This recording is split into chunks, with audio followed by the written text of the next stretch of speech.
सरस्वत्यै नमः।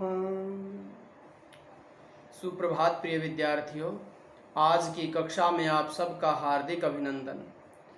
प्रिय छात्रों, आज हम रुचिरा भाग 2 से हास्य बाल कवि सम्मेलन नामक पाठ पढ़ने जा रहे हैं।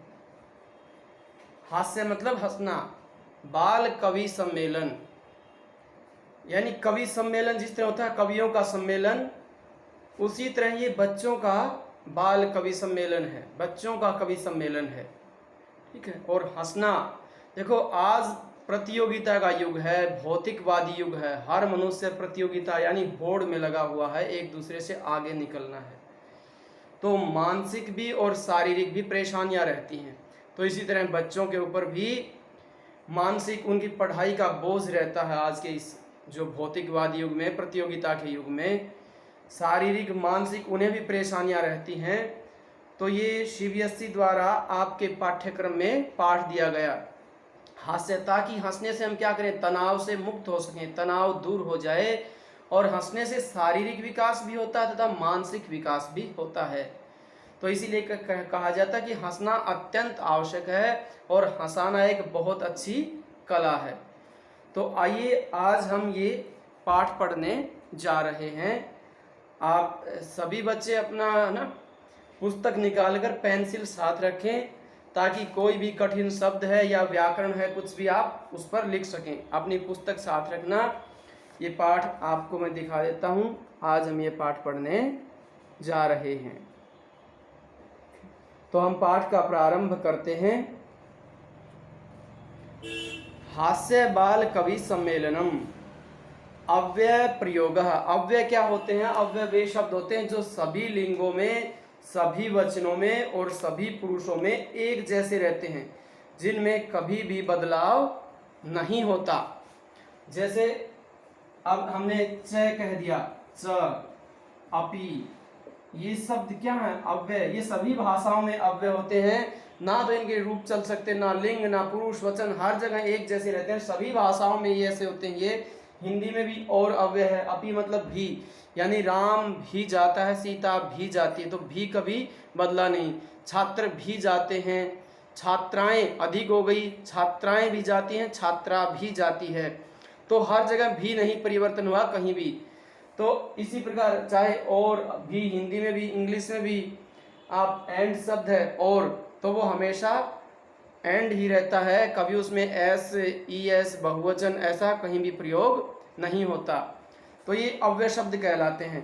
इस पाठ में अधिकतर अव्ययों का प्रयोग है। आप देखते जाना, बीच में मैं भी बताऊंगा, आप भी प्रयत्न करते रहना, छांटना। विविध वेशभूषाधारिणः चत्वारः बाल कवयः। विविध मतलब अनेक, तरह तरह की।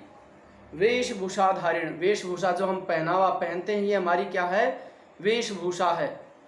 जो जैसा भी हम धारण करते हैं, कपड़े हैं हमारा, और भी जो पहनावा है, वो सब वेशभूषा के अंदर आता है। तो अलग अलग प्रकार की वेशभूषा धारण किए हुए हैं ये। चत्वार है मतलब 4। बाल कवयः, बाल कवि, कवि का बहुवचन कवयः होता है, कवि, कवि, कवयः, तो 4 हैं अधिक, इसलिए बहुवचन आया। बाल कवयः 4 मतलब 4 बाल कवि। मंच से, ये षष्ठी विभक्ति हो गई। मंच के, का, के, की षष्ठी विभक्ति। ऊपरी, ऊपर, ऊपरी अव्यय, ये अव्यय पद है। आप इसके नीचे जो भी अव्यय शब्द आए, अव्यय पद आए, उसके नीचे अंडरलाइन कर देना। ऊपरी मतलब ऊपर, मंच के ऊपर। उपविष्टाः सन्ति मतलब, उपविष्टाः मतलब बैठे हुए, सन्ति हैं, ज्यादा हैं। अधः, अधः भी अव्यय पद है। श्रोतारः, नीचे कौन है? श्रोता। श्रोता, श्रोतारौ, श्रोतारः, ज्यादा हो गए, बहुवचन, श्रोता का बहुवचन। हास्य कविता श्रवणाय, सुनाने के लिए, जैसे राम आए, बालकाय, तो श्रवणाय। उत्सुकः सन्ति, सुनने के लिए, हास्य कविता सुनने के लिए, चतुर्थी होगी ना, संप्रदान के लिए। उत्सुकः बहुत उत्सुक हैं वे बच्चे, मतलब सुनने के वो इच्छुक हैं, सुनने के लिए बहुत उत्सुक हैं, लालायित हैं। संति। कोलाहलम, कोलाहलम मतलब शोर, ये भी एक अव्यय पद है। कोलाहलम। च, च मतलब और, यह भी अव्यय पद है। कुर्वन्ति करते हैं, क्री धातु लट लकार प्रथम पुरुष बहुवचन, कुर्वन्ति करोति कुरुतः कुर्वन्ति करते हैं। यदि इसका कर्ता पूछा जाए तो श्रोतारः, कौन शोर करते हैं, यानी किसके अनुसार हुई कर्ता, श्रोतारः। तो हुआ हमारा मतलब अनेक प्रकार की वेशभूषा, रंग बिरंगी वेशभूषा धारण करके 4 बाल कवि मंच के ऊपर बैठे हुए हैं और नीचे श्रोता हास्य कविता सुनने के लिए उत्सुक हैं और शोर करते हैं, शोर कर रहे हैं अभी वो। तो सबसे पहले संचालक, यानी जो मंच का संचालन करने वाला होता है, एंकर बोलते ना, मंच संचालक, वह संचालक आता है। वो कहता है अलम कोलाहलेन, अलम भी अव्यय पद है और अलम के साथ तृतीया विभक्ति का, तृतीया और चतुर्थी दोनों विभक्तियों का प्रयोग होता है। यहाँ पर तृतीया बस, अलम यहाँ जहाँ बस शब्द आ जाए ना तो वहाँ पर तृतीया विभक्ति का प्रयोग होता है, पर्याप्त अर्थ में चतुर्थी का प्रयोग होता है। तो यहाँ पर अलम मतलब बस, स्टॉप, कोलाहलेन यानी शोर, जो मंच संचालक आता है कि शोर बस कीजिए, यानी शोर मत कीजिए। अब अद्य, अद्य मतलब आज, यह भी अव्यय पद है। परम हर्षस्य अवसरः, बहुत ही खुशी का अवसर है। हर्षस्य, हर्ष यानी खुशी का, अवसर समय है, आज बहुत ही, हर्षस्य में षष्ठी विभक्ति है, ये आज बहुत ही अधिक हर्ष यानी खुशी का अवसर है। यत, यत मतलब कि और जो, इन दोनों शब्दों में प्रयोग होता है। यत अस्मिन, अस्मिन सप्तमी विभक्ति, कवि सम्मेलने, इसमें भी सप्तमी विभक्ति, इस कवि सम्मेलन में, अस्मिन कवि सम्मेलने, ये विशेषण विशेष्य पद भी हैं। इस कवि सम्मेलन में काव्य हंतारः, काव्य हंतारः मतलब काव्य को मारने वाले यानी काव्य को नष्ट करने वाले। अब हंसा रहा है मंच संचालक, देखना कि उन कवियों के बारे में क्या व्यंग्य कर रहा है, कटाक्ष ताना मार रहा है उन पर कि आज बड़ा खुशी का अवसर है कि इस कवि सम्मेलन में काव्य को नष्ट करने वाले, काल यापकाश्च और समय को व्यतीत यानी व्यर्थ में गंवाने वाले, टाइम पास करने वाले। भारतस्य हास्य कवि धुरंधरः समागतः, भारतस्य मतलब भारत के, हास्य कवि धुरंधरः, हास्य कवि जो धुरंधर अपने आप को बहुत प्रकांड मानते हैं, श्रेष्ठ अच्छे माने जाने वाले, समागतः यहाँ भी लिखा है धुरंधरः का अर्थ श्रेष्ठ, समागतः मतलब आए हुए हैं, यहाँ पर इकट्ठे हुए हैं, एकत्रित हुए हैं, यानी बहुत खुशी का अवसर है कि आज काव्य को नष्ट करने वाले और जो समय व्यतीत करने वाले हैं, समय को बर्बाद करने वाले हैं, वे बाल कवि, भारत के जो धुरंधर बाल कवि यहाँ पर एकत्रित हुए हैं, इकट्ठे हुए हैं। समागतः सन्ति मतलब एकत्रित हैं। एही, एही मतलब हम प्रारंभ करते हैं, एही आइए। करतल ध्वनिना वयम एतेषाम स्वागतम कुर्मः, करतल ध्वनिना तालियों के द्वारा, ध्वनि शब्द की तृतीया विभक्ति है ध्वनिना, ठीक है। करतल मतलब कर हाथ होता है, ठीक है। करतल तालियों के द्वारा, तालियों की आवाज से, ध्वनिना तृतीया, वयम मतलब हम सब, एतेषाम स्वागतम कुर्मः इन सब का स्वागत करते हैं। एतेषाम में षष्ठी बहुवचन है, इनका, इन सब का हो गया ना, सब के लिए षष्ठी आई, इन सब का स्वागतम कुर्मः, हम सब स्वागत करते हैं। कुर्मः का कर्ता हो गया वयम, वयम के अनुसार कुर्मः आया। तो सबसे पहले गजाधरः, गजाधर नाम का जो बाल कवि है वह आता है सबसे पहले।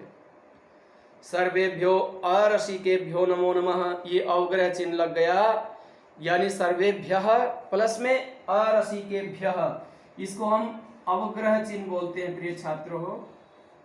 जो ये इंग्लिश में एस के जैसा लिखा हुआ ना, यानी हाँ, तो इसको क्या कहेंगे हम, अवग्रह चिन्ह। ये विसर्ग संधि के नियम से हो गया, सर्वेभ्यः प्लस अरसिकेभ्यः, तो इसको आधा ए जैसा उच्चारण करते हैं, पूरा ए होता है ये तो, और आधा ए लिखने का हमारा तरीका ये है, बस पूरा उच्चारण नहीं करना। सर्वेभ्यो रसिकेभ्यो, तो अ की थोड़ी सी ध्वनि आएगी। सर्वेभ्यः विसर्ग, विसर्ग को ओ हो गया उत्व संधि से, और इसमें हमारा अरसिकेभ्यो, जो ये विसर्ग संधि का नियम है ये।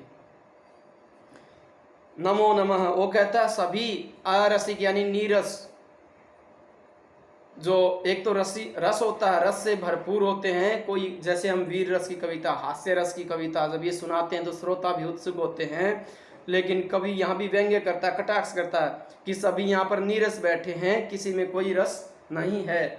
सभी अरसिकों को नमो नमः, नमस्कार। सभी नीरस व्यक्तियों को मेरा नमस्कार। नमो नमः, नमः के योग में चतुर्थी विभक्ति होती है। रसिकेभ्यो आया ना, ये रसिकेभ्य में यहाँ पर चतुर्थी विभक्ति है, नमः के साथ चतुर्थी विभक्ति का प्रयोग। प्रथमम तावत अहम आधुनिकम वैद्यम, प्रथम मतलब सबसे पहले, तावत तो, अहम आधुनिकम वैदिक, आधुनिक जो मॉडर्न होता है, आधुनिक आजकल का, वैद्यम वैद्य, डॉक्टर यानी चिकित्सक बोलते हम, उसको उद्देश्य करके स्वकीयम काव्यम श्रावयामि, मैं अपना काव्य सुनाता हूँ, यानी वेद को लक्ष्य मान करके अपना काव्य मैं सुना रहा हूँ। तो हम आ गए अभी इस पृष्ठ पर। तो यहाँ से देखिए आप क्या कहता है, वैद्यराज, हे वैद्यराज, ये संबोधन का चिन्ह होता है, संबोधनवाचक चिन्ह आप संबोधन में देखते होंगे, जैसे हे राम, तो हे वैद्यराज। नमस्तुभ्यम, वैद्यों के स्वामी वैद्यराज, ठीक है, नमस्तुभ्यम, आपको नमस्कार है। यमराज सहोदरः, यमराज के भाई बता दिया, वैद्य को क्या बता दिया कि वैद्य जो डॉक्टर हैं वो यमराज के भाई हैं। तो आज के जो वैद्यराज हैं यानी डॉक्टर हैं, उनको लक्ष्य करके ये काव्य सुना रहा है कि हे वैद्यराज नमस्तुभ्यम, आपको नमस्कार है। यमराज सहोदर है, आप यमराज के भाई हैं, हे यमराज के भाई, हे वैद्यराज आपको नमस्कार है। यमस्तु हरति प्राणान, यमराज तो केवल हरता है, मतलब हर लेता है, प्राणान प्राणों को, ठीक है। यमराज तो किन को लेता है, सिर्फ प्राण लेता है। वैद्य प्राणान धनानि च, और वैद्य प्राणों को भी, प्राणान द्वितीय विभक्ति बहुवचन, धनानि ये भी द्वितीय विभक्ति बहुवचन, च मतलब और, प्राणों को द्वितीय में, कर्ता ने कर्म को, धनानि धन को, ठीक है, कि यमराज तो केवल प्राणों को हरता है, और डॉक्टर तो प्राण भी हर लेते हैं और धन को भी हर लेते हैं। नमस्कार, ये हंसा रहा है, हंस, ठीक है, सर्वे उच्चाई हसंती, सभी जोर से हंसते हैं, हा हा हा, सभी जोर से हंसने लग जाते हैं। किस बात पर हंसा उसने, उन्हें डॉक्टरों पर व्यंग्य किया, वैद्यराजों पर, कि वैद्यराज, हे यमराज के भाई आपको नमस्कार है। यमराज तो केवल प्राणों को हरते हैं, जो यम के दूत होते हैं तो केवल प्राणों को लेकर जाते हैं, और ये वैद्यराज क्या करते हैं, रुपए भी ऐंठ लेते हैं, खूब रुपए भी बनाते हैं, और प्राण आखिर में उसकी मौत भी हो जाती है। तो ये दोनों चीज़ों को हरते हैं, ऐंठते हैं, मतलब हिंदे सर्वे उच्च ही हसंती, उच्च ही मतलब जोर से, ये भी अव्यय पद है, हसंती हंसते हैं।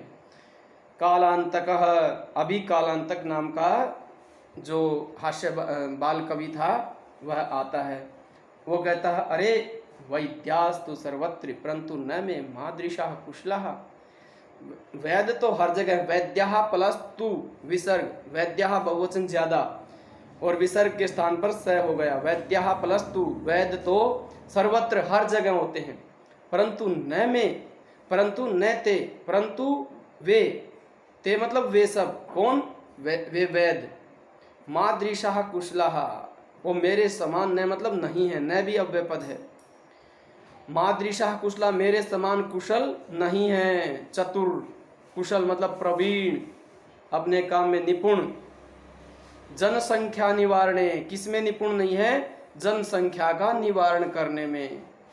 कैसे, ममापि काव्यम इदम शृण्वन्तु भवन्तः, कहता मेरा भी काव्य, मम प्लस अपि, दीर्घ संधि हो गई, ममापि, काव्यम काव्य, इदम मतलब यह, शृण्वन्तु लोट लकार में होता है, पठतु पठताम पठन्तु तो बहुवचन में, शृण्वन्तु, भवन्तः भवन्तः मतलब आप सब, भवान भवन्तौ भवन्तः, ये भवन्तः करता है और शृण्वन्तु क्रिया है।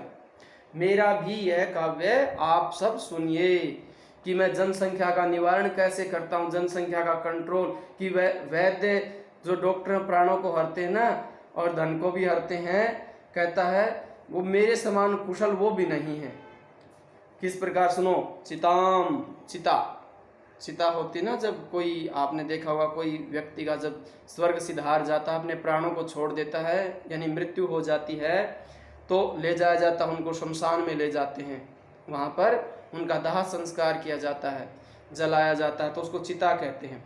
चिता जल रही थी, प्रज्वलिताम दृष्टवा, एक चिता को देखकर, जलती हुई प्रज्वलिता मतलब जलती हुई, दृष्टवा मतलब देखकर, दृष्ट धातु में कत्वा प्रत्यय, आपके ये कत्वा तुम और ल्यप अभी प्रत्यय आएंगे ये, ठीक है।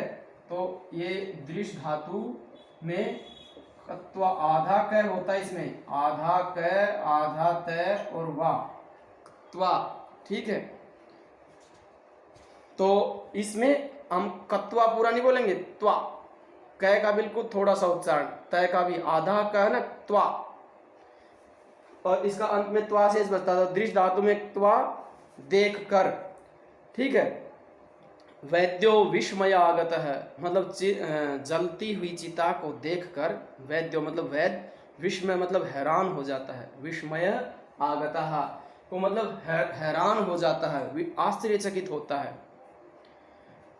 ना हम, न प्लस अहम, ना हम, दीर्घ संधि हो गई, गतो गया, गम धातु से ही गतः शब्द होता है, पता गतो न में भ्राता, न तो मैं गया, न में भ्राता और न ही मेरा भाई, कश्य इदम हस्तलाघवम, तो ये किसके हाथ की सफाई है, हस्तलाघवम किसके हाथ की कला, हाथ की सफाई, यानी मौत को करने वाला कौन होता है, कोई या तो जैसे इसको हम, एक तो उसको भाई उसने कहा था, यमराज के सहोदर कहा था ना, यम के दूत, वो भी कहता है कि आज तो ना तो यम के दूत आए और ना मेरे हाथ से कोई मरा, यानी उसने क्या दिखाया, क्या यहाँ पर व्यंग्य किया, कटाक्ष, यानी सबसे ज्यादा मेरे हाथ से ही मौतें होती हैं, और ये आज आदमी की चिता जल रही है, आज मेरे हाथ से कोई मरा ही नहीं, तो आज किसकी चिता जलने लग गई। अब यानी अपने आप पर यो व्यंग्य, एक हास्य कर रहा है, यहाँ पर कटाक्ष कर रहा है कि अपना भाई, वो दूसरा वैद्य को भी कह सकता है और यम के दूत को भी कह सकता है, ठीक है, कि आज तो मैं कहीं भी नहीं गया, किसी मरीज को भी देखने नहीं गया, जैसे घरों में भी जाते हैं ना वैद्य डॉक्टर देखने के लिए, यानी वो कहता मेरे हाथ से कहीं भी आज कोई मौत नहीं हुई और ना ही कोई मेरे भाई से किसी, तो आज मतलब ये किसके हाथ की सफाई है और किसके हाथ से मौत हो सकती है, ये किसने काम किया, आज कैसे चिता जलने लग गई। सर्वे पुनः हंसन्ति, सभी फिर से हंसते हैं, जोर से हंसते हैं, पुनः फिर ये अव्यय पद है, फिर जोर से हंसते हैं। फिर तुंदिलह, एक तुंदिल नाम का बाल कवि आ जाता है, तुंदस्य उपरि हस्तम आवर्तयन, तुंद मतलब होता है पेट, अपने पेट के ऊपर, तुंदस्य षष्ठी विभक्ति हो गई, उपरी उसके ऊपर अव्यय पद है, हस्तम हाथ को, आवर्तयन फेरते हुए, अपना जो पेट है, पेट पर हाथ फेरते हुए कहता है, क्या कहता है, तुंदिलो अहम, तुंदिलह प्लस अहम, मैं तुंदिल, हो मतलब अरे, ममापि इदम काव्यम श्रूयताम, मम प्लस अपि ममापि, मेरा भी, मम अस्मद का षष्ठी विभक्ति एक वचन होता है, मम, मम आवयो अस्माकम, और युष्मद का तव युवयो युष्माकम, तव मतलब मेरा, अपि मतलब भी, अव्यय पद है अपि, इदम काव्यम यह काव्य, श्रूयताम सुनिए, जीवने जीवन में, सप्तमी विभक्ति होगी, धार्यताम च, और इसे धारण भी कीजिए, कई एक तो चीज होती है ना सिर्फ सुनना, और एक उसको अपनाना, धारण करना। अब जैसे मान लिया किसी ने को हमने वस्त्र दिया या किसी ने हमें दिया, हमने उसे ले लिया, तो सिर्फ क्या हो गया, वो हमने लिया है, और उसको सिलवा भी लिया तो धारण कर लिया। अब बात हमने, किसी ने कहा सदा सच बोलो, एक तो सुन ली, और सच बोलने भी लग जाए तो उस बात को हमने धारण कर लिया जीवन में, ठीक है। तो ये क्या कहता है, मेरा भी ये काव्य सुनिए और इसे जीवन में धारण कीजिए ध्यान से। अब तुंदिल नाम का कवि कहता है, ये तुंदस से ऊपरी हस्त, अपने पेट पर हाथ फेरते हुए, बड़े पेट वाला उसे तुंदिल कहते हैं, ठीक है, तोंद भी बोलते हैं हम देशी शब्दों में। प्रान्नम, पर प्लस अन्नम, पर मतलब दूसरे का, अन्नम मतलब अनाज, प्राप्य, इसमें ल्यप प्रत्यय है, प्राप्य प्राप्त करके, प्रय उपसर्ग आप और ल्यप, प्राप्य, दुर्बुद्धे मतलब एक तो सुबुद्धि होता है, अच्छी बुद्धि वाला, दुर्बुद्धि जिसमें बुद्धि ना हो, बिना बुद्धि वाला, उसे क्या कहते हैं, दुर्बुद्धे। माँ शरीरे दयाम कुरु। अरे दुर्बुद्धि, वो कहता है परान्नम प्राप्य, दूसरे का अन्न प्राप्त करके। श्रोताओं को, सभी के लिए कह रहा है कि अरे आप लोगों में बिना बुद्धि वालों सुनो तुम, अरे दुष्ट बुद्धि वालों, बुरी बुद्धि वालों, दूसरे का अन्न प्राप्त करके, माँ मतलब नहीं, मत, ये भी अव्यय पद है, शरीरे मतलब शरीर पर, सप्तमी विभक्ति है, दयाम कुरु, कभी अपने शरीर पर दया मत कीजिए, माँ मतलब नहीं, शरीरे मतलब शरीर पर, दयाम कुरु दया करो, ठीक है। अरे बिना बुद्धि वालों सुनो, दूसरे का अन्न प्राप्त करके कभी अपने शरीर पर दया मत करो। कैसे? प्राणम दुर्लभम लोके, प्राण मतलब दूसरे का अन्न, दुर्लभम बड़ा दुर्लभ होता, मुश्किल से मिलता है। एक तो सुलभ होता है, आसानी से प्राप्त हो जाए, जो दुर्लभ बड़ी मुश्किल से प्राप्त हो। लोके मतलब संसार में, सप्तमी विभक्ति भी लोक पद में सप्तमी, लोके। शरीराणी पुनः पुनः, ये शरीर तो फिर बार बार मिल जाता है। ये तुंदिल क्या कहता है, जिसका जो खाने को मिल जाए ना, कहीं दूसरे के जाओ या कहीं भी आपको दूसरों को खाने का मिल जाए, उसको मत छोड़ो, मिले उतना खूब खाओ, खूब खाओ। शरीर की चिंता मत करो कि वो हमें हजम होगा कि नहीं होगा। ये शरीर तो क्या है कि ये तो आता है जाता है, मर गए तो दूसरा जन्म मिल जाएगा, दूसरे का अन्न मिलना बड़ा मुश्किल है। जैसे गीता में कहा गया ना, ये शरीर तो नश्वर है, नष्ट होने वाला है, जन्मता है और मरता है, इसकी हमें चिंता नहीं करनी चाहिए। वहाँ तो आत्मा के बारे में बताया भगवान ने कि आत्मा अजर अमर है, वो नहीं मरती। तो उस पे ये तुंदिल उसी तरह व्यंग्य करता है, कटाक्ष करता है कि ये शरीर तो फिर जन्म ले लेंगे, फिर और मिल जाएगा, आ जाएगा, दूसरे का खाना बड़ा मुश्किल है। तो जिसका जो मिल जाए, फंस जाए, जैसा भी, तो हमें उसको नहीं छोड़ना चाहिए। दूसरों का मिलने पर उसे खा जाओ तुरंत, जैसा भी मिले, जब भी मिले, जिस तरह भी मिले, वो हमें नहीं छोड़ना चाहिए। सर्वे पुनः अट्टाहसम कुर्वन्ति, सर्वे मतलब सभी, पुनः मतलब फिर से, अव्यय पद है। अट्टाहसम जोर से हंसते हैं, अट्टाहस करते हैं, कुर्वन्ति करते हैं। चारवाक, फिर चारवाक नाम का एक बाल कवि आता है, वो कहता है आम आम हाँ हाँ। चारवाक एक दर्शन भी लिखा गया है, वह भी इसी बात पर निर्भर है। वो लोग भी वो कहते हैं कि ये जन्म मुश्किल से मिला है, इसमें हमें खूब मौज मस्ती से जीना चाहिए। शरीरस्य पोषणम सर्वथा उचितमेव, कि शरीर का पुष्ट मतलब पोषणम, पौष्टिक जैसे होता है ना, पालन पोषण, हमारी रक्षा, ठीक है। सर्वथा मतलब हमेशा, अव्यय पद है। उचितम एव, उचित ही है, उचितम प्लस एव संयोग हो गया ये। शरीर का पोषण हमेशा उचित ही है। यदि धनम नास्ति, यदि धन नहीं है, न प्लस अस्ति, नहीं है, नास्ति, यदि धनम नास्ति, यदि धन नहीं है, तदा ऋणम कृत्वापि, तो ऋण मतलब कर्ज, तदा मतलब तब, यदि भी अव्ययपद है यहाँ पर, और तदा भी अव्ययपद है, सर्वथा भी अव्ययपद था, आम आम ये भी अव्ययपद हैं। उसने कहा यदि धन नहीं है तो ऋणम कृत्वा अपि, ऋण करके भी, कृत्वा प्लस अपि करके भी, पौष्टिकम, पौष्टिक पदार्थ है भोक्तव्य, पौष्टिक पदार्थ ही पुष्टि देने वाले, यानी शरीर को ऊर्जा देने वाले, पुष्टि जैसे प्रोटीन और विटामिन युक्त जो होता है ना भोजन, अच्छा उसको कहते हैं पौष्टिक भोजन है। तो पौष्टिक पदार्थ ही भोक्तव्य, खाने चाहिए, तव्यत प्रत्यय में, तब भोक्तव्य आपके उसमें आएगा, आगे प्रत्यय समझाए जाएंगे। यदि धन नहीं भी है तो कोई बात नहीं, चाहे कर्ज लेकर खाओ, हमेशा पौष्टिक ही खाओ, यानी अच्छा भोजन हमें ग्रहण करना चाहिए। तथा कथयति, तब कहता है चारवाक कवि ही, जो चारवाक कवि है वो कहता है, यावत जीवेत सुखम जीवेत, ऋणम कृत्वा घृतम पिबेत। यावत मतलब जब तक, जीवेत जीवो, जब तक जीवन है, सुखम जीवेत उसे सुख पूर्वक जीना चाहिए, ठीक है, जब तक जीवो सुख से जीवो। ऋणम कृत्वा, कर्जा करके भी, घृतम पिबेत घी पिवो, घी खाओ पियो अच्छे से, यानी सेहतमंद रहो, ठीक है, यानी घी खाना मत छोड़ो, कोई बात नहीं, पैसे नहीं तो कर्जा ले लो, जब तक जीवो सुख से जीवो, कर्जा करके भी आप घी पियो, ठीक है, यानी अच्छा खाओ पियो। श्रोता रह, तभी जो श्रोता कहते हैं, तरही ऋण से प्रत्यर्पणम कथम, तो ऋण का मतलब वापस, प्रत्यर्पण प्रत्यर्पण लौटाना, प्रति यण संधि ये प्रति प्लस अर्पण प्रत्यर्पणम लौटाना। उसको ऋण को वापस कैसे लौटाएं? कर्ज ले लिया, आप कह रहे हो कि कर्जा करके भी घी खाओ, वापस कैसे लौटाएंगे उसको कर्जे को? चार्वाक कहता है श्रुताम सुनो मम अवशिष्टम काव्यम, मेरा अवशिष्ट मतलब बचा हुआ शेष काव्य मेरा रह गया। उन्हें पहली बोली लाइन ना, पहली पंक्ति में बोला यावत जीवेत सुखम जीवेत ऋणम कृत्वा घृतम पिबेत, जब तक जियो सुख से जियो, कर्जा करके घी पियो। तो फिर वो कहता मेरा आधा काव्य बच गया था, दूसरा पूरा करता है घृतम पीत्वा श्रमम कृत्वा, घी पी करके परिश्रम कर करके, यानी आप अच्छा खाओगे तो अच्छा परिश्रम करोगे।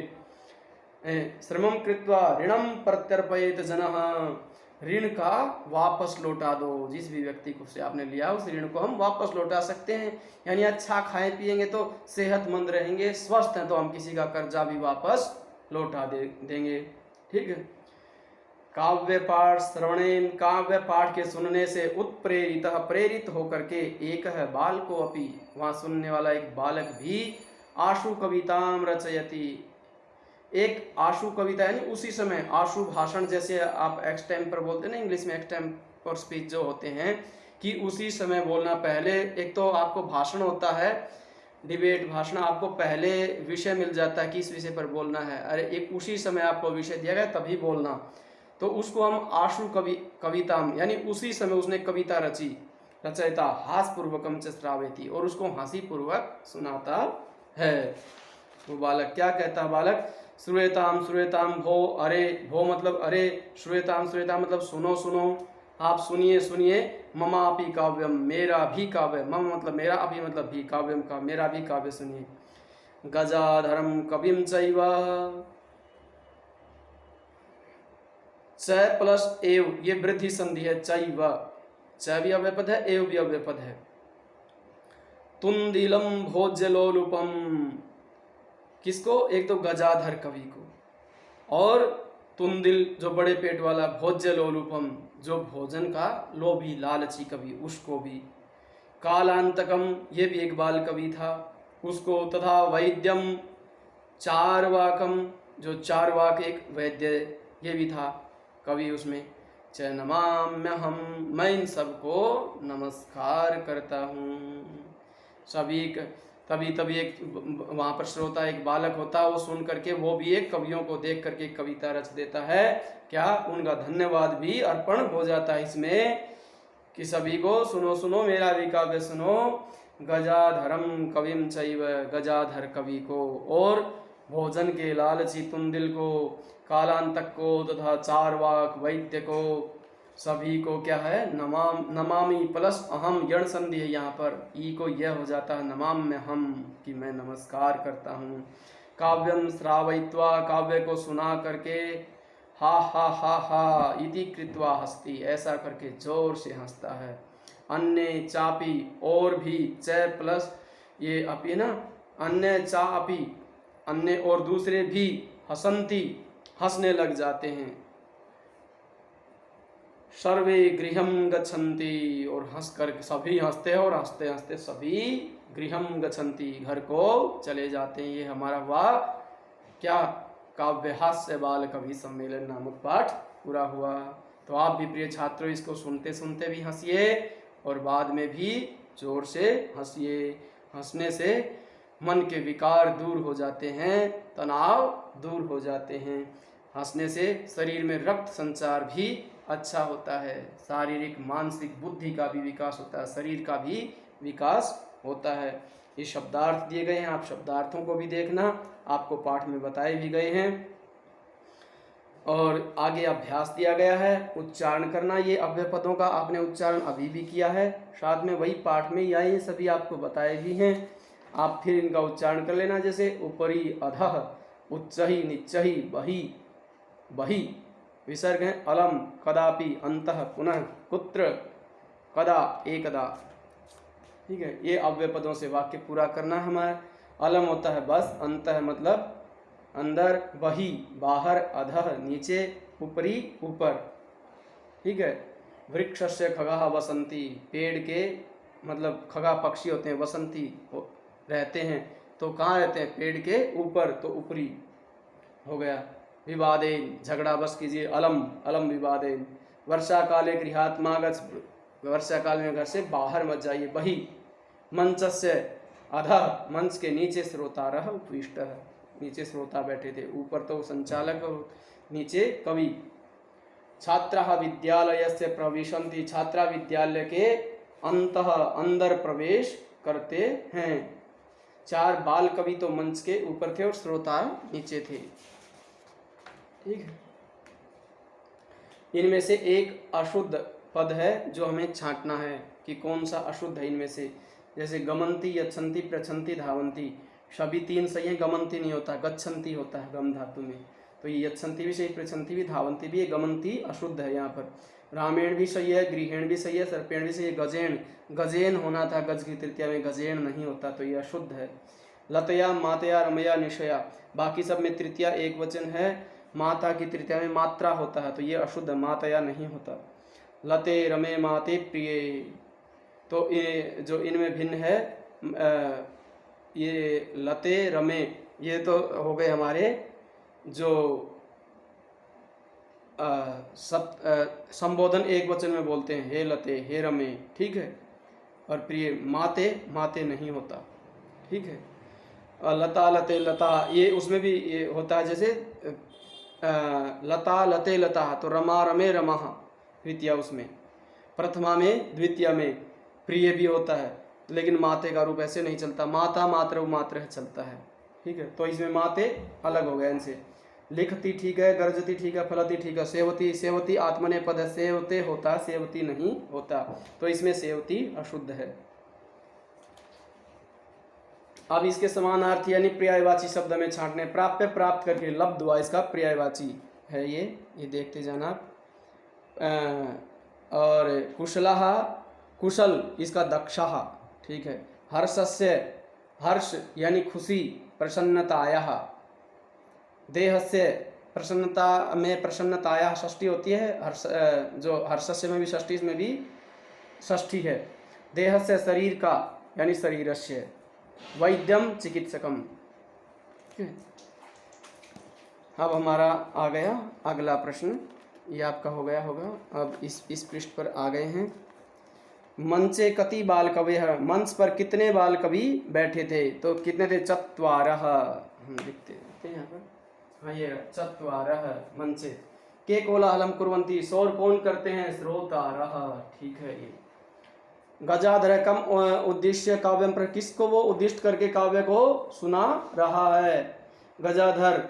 तो वैद्यराजम, किसको लक्ष्य करके वो सुनाया था उसने, वैद्यराज को लक्ष्य करके सुनाया था गजाधर ने। तुंदिल किसके ऊपर हाथ फेरता है, तुंदस से अपने पेट के ऊपर हाथ फेरता है। लोके पुनः पुनः कानि भवंती, लोक में बार बार क्या होता है, क्या आता जाता है, शरीर। उसने कहा संसार में शरीर तो बार बार आता, तो शरीराणी। किम कृत्वा घृतम पिबेत, क्या करके घी पीना चाहिए, ऋणम कृत्वा, ऋण करके यानी कर्जा भी करके भी घी पीना पड़े तो हमें घी पीना चाहिए। तो ये उत्तर आपके यहाँ भी लिखे हैं। ये एक कहानी है, इसको आप फिलअप करना। इनमें नासिका होती है नाक, वारंवार बार बार खड़गेन तलवार से, दूरम दूर, मित्रता दोस्त, मक्षिका मक्खी, मित्रता उसकी दोस्ती जो होती है। व्यजनेन, पंखे से, हाथ का पंखा होता है। उपाविशत, बैठ गया। छिन्ना मतलब नष्ट हो जाना, छिन्न का काटना, किसी चीज़ को छिन्न भिन्न करना। सुप्त, सोया हुआ। प्रिय, एक बंदर की आपने कथा सुनी भी होगी, आप इनमें भर देना कि जो राजा था उसका एक प्रिय बंदर था, वो उसकी सेवा करता था। राजा सोया हुआ था, उनकी नाक पर जो मक्खी बार बार बैठ रही थी, तो बंदर परेशान हो गया, उसे बार बार हटाता रहा। अंत में बंदर को क्या हुआ, गुस्सा हुआ और उसने एक तलवार रखी थी, वो नाक पे मार दी। वो मक्खी को मार रहा था, मक्खी तो उड़ गई और नाक पर तलवार लगी। तो इस कहानी में शिक्षा मिलती है कि हमें मूर्ख के साथ ना मित्रता ना दुश्मनी करनी चाहिए। तो मित्रता मूर्ख से कभी ना हो। वो कहीं ना कहीं मतलब सेवा करते करते भी नुकसान पहुंचा दिया उसने। फिर विलोम पद करने हमने, अधय होता है नीचे, इसका विलोम हो गया ऊपरी, अधय का ऊपरी हो गया। अंतः अंदर, बही बाहर। दुर्बुद्धि का सुबुद्धि, दुर्बुद्धे यानी सुबुद्धे, बुरी बुद्धि वाला, अच्छी बुद्धि वाला। उच्च ही मतलब जो, इसका विलोम निच्च ही नीचे। उच्च ही ऊंचे होता है, निच्च ही नीचे होता है। दुर्लभम सुलभम, दुर्लभ मुश्किल होता है, सुलभ जो आसानी से प्राप्त हो जाए।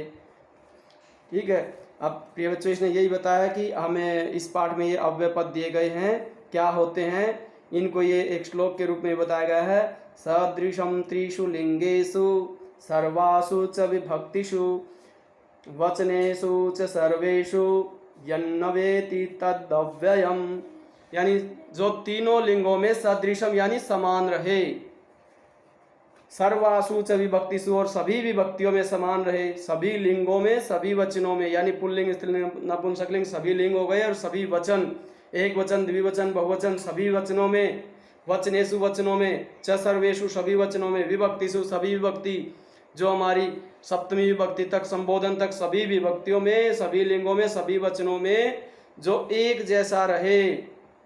वचन यन्न वेति, यत न जो नहीं, न वेति व्यय मतलब होता है कोई खर्च करना, ठीक है, जो कुछ भी खर्च न करे, तद अव्ययम, तत् अव्ययम वह अव्यय कहलाता है। यानी जो हर जगह हर लिंग में हर वचन में हर पुरुष में जो एक जैसा रहे वह पद क्या कहलाता है, अव्यय पद कहलाता है। प्रिय छात्रों यह पाठ आपका पूरा हुआ। फिर भी यदि किसी भी छात्र को कोई भी शंका है तो आप अपने अपने अध्यापक से निसंकोच निसंदेह पूछ सकते हैं। धन्यवाद। जय हिंद, जय भारत।